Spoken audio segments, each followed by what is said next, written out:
10 మందిని ఇన్స్పైర్ చేయండి. ఈరోజు నేను ఇంత దూరం ఎందుకు వచ్చానంటే ఇన్స్పైర్ చేద్దాం, అందరికి ఒక డైరెక్షన్, నా సలహాలు నా సూచనలు మీకు తెలియజేద్దాం లక్ష్యంతో నేను వచ్చా. ఇంకా చేయాలి, మీరందరిలో కూడా మీ అందరిలో శక్తి ఉంది. పిల్లల్ని ఇన్స్పైర్ చేయాలని ఈ సభాముఖంగా నేను మిమ్మల్ని అందరినీ కోరుకుంటున్నాను. ఇంకా అంతేకాకుండా వాస్తవంగా చూస్తే మొన్న ఒక రిపోర్ట్ వచ్చింది, అది చూస్తే నేనే ఆశ్చర్యపోయా. ఆ రిపోర్ట్ ఏంటంటే లిటరసీ రేట్ మీద రిపోర్ట్ వచ్చింది. ఆంధ్ర రాష్ట్రం is the lowest state in literacy సర్వేలో వచ్చింది. బీహార్ కన్నా ఒక 0.2% 0.3% మనం వెనకబడి ఉన్నాం. అందుకే దానికి పేరు పెట్టి ప్రాజెక్ట్ అని పేరు పెట్టి రాబోయే 4 సంవత్సరాలు 100% లిటరసీ ఆంధ్ర రాష్ట్రానికి తీసుకురావాలని లక్ష్యంగా పెట్టుకున్నాం. ప్రధానమైన బాధ్యత ఇప్పుడు మన జిల్లా పైన ఉంది, ఎందుకంటే మనం 50%లో ఉన్నాం. కలెక్టర్ గారు కూడా ఇక్కడ ఉన్నారు. ఇది సీరియస్గా తీసుకోవాలని వాళ్ళందరినీ నేను కోరుతున్నాం. అదేవిధంగా ఐటీడీఏ ఆధ్వర్యంలో అనేక అద్భుతమైన సంస్కరణలు తీసుకొచ్చారు. డిఎస్సి కోచింగ్ కానీ, ఈరోజు ఐఐటి నీట్ కోచింగ్ కానీ, ఇవన్నీ మేము కూడా అంటే ప్రభుత్వ పాఠశాల మీ దగ్గర నేర్చుకోవాల్సిన అవసరం చాలా చాలా ఉంది.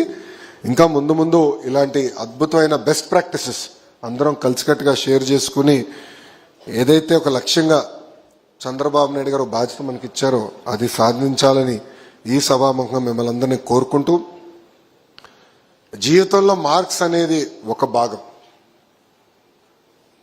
కానీ what is most important is character. దయచేసి ఇది గుర్తుపెట్టుకోవాలని మిమ్మల్ని అందరినీ కోరుతున్నాను. మళ్ళీ రిక్వెస్ట్ చేస్తాను.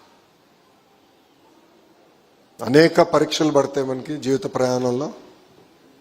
సాధించండి, కష్టపడండి, ఫోకస్డ్గా చేయండి, అద్భుతాలు సాధించి make Andhra Pradesh proud, make India proud అని ఈ సభాముఖంగా మీ అందరు తెలుపుకుంటూ, ఇప్పటికీ మీ అందరం చాలా ఎక్కువ మాట్లాడేసాం, క్షమించాలి. ఒక 30 minutes లేట్ అయింది నేను వచ్చేగల. ఈ కార్యక్రమం ముఖాముఖి కార్యక్రమం, నేను చెప్పిందంతా మీరున్నారు, మీ దగ్గర నుంచి వినేదానికి మేము ఇంత దూరం వచ్చాం. సో ఈ కార్యక్రమం ముందలు తీసుకెళ్లాలని గౌరవ కలెక్టర్ గారికి నేను తెలియజేసుకుంటూ మీ అందరి నుంచి సెలవు తీసుకుంటున్నా. అందరికీ నమస్కారం, జై Hind. Just before I finish ఒక చిన్న విషయం. మనందరం చూసాం పహల్గామ్లో ఎట్లయితే ఉగ్రవాదులు వచ్చి భారతీయులపైన దాడి చేశారు. భారతదేశం ఎప్పుడు శాంతియుతం కోరిన దేశం, ఇతర దేశాలపైన ఏనాడు మనం దాడి చేయలేదు.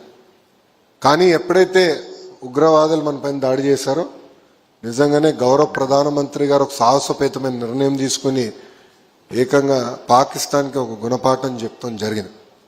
దాంట్లో భాగంగా మన రాష్ట్రానికి చెందిన ఒక జవాన్ని మనం కోల్పోయాం. ఆ జవాన్ పేరు మురళీ నాయక్. తల్లిదండ్రులకి ఒకే ఒక్క బిడ్డ, అంటే అక్క చెల్లెలు లేరు, అన్న తమ్ముళ్ళు లేరు, ఒకరే ఒకరు. అరే నువ్వు జవాన్కి ఎందుకు వెళ్తున్నావురా, ఇది అవసరం నీకు, ఒక్కడవే కదా, ఇంట్లో ఉండొచ్చు కదా అంటే ఒకటేనాడు. రేపు ఏమైనా అవుతే ఎవరు వస్తారని కూడా అడిగితే అతను చెప్పాడు తల్లిదండ్రులు, నాకేమైనా అవుతే మొత్తం భారతదేశం నా వెనకన నిలబడుతుంది. మురళీ నాయక్ లాంటి జవాన్లు ఈరోజు బార్డర్లో మన కోసం నిలబడుతున్నారు కనుకనే మనం ఇలాంటి కార్యక్రమాలు పెట్టుకోగలుగుతున్నాం, శాంతియుతమైన వాతావరణంలో మనం కూర్చోగలుగుతున్నాం. సో జవాన్లు అందరూ కూడా వాళ్ళకి అండగా నిలబడాలి. ఎప్పుడు గౌరవ ప్రధానమంత్రి గారు కానివ్వండి, దేశం ఏ పిలిపించినా పేట్రియాటిజం అనేది మనసులో ఉండటమే కాదు, చూపించాల్సిన బాధ్యత మనందరిపైన ఉంది.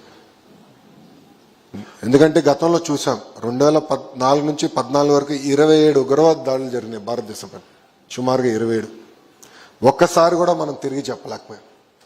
కానీ ఇప్పుడు ఎప్పుడైతే జరిగిందో తగిన గుణపాఠం వాళ్ళు చెప్పాం, దేశం ముందరికెళ్తుంది. మనం ఈరోజు ఇక్కడ కూర్చోగలుగుతున్నా అంటే జవాన్ల వల్ల అని దయచేసి అందరూ గుర్తుపెట్టుకోవాలని కోరుకుంటూ, నేను వందే అంటాను, మీరందరూ మాత్రం అనాలని నేను కోరుతున్నాను.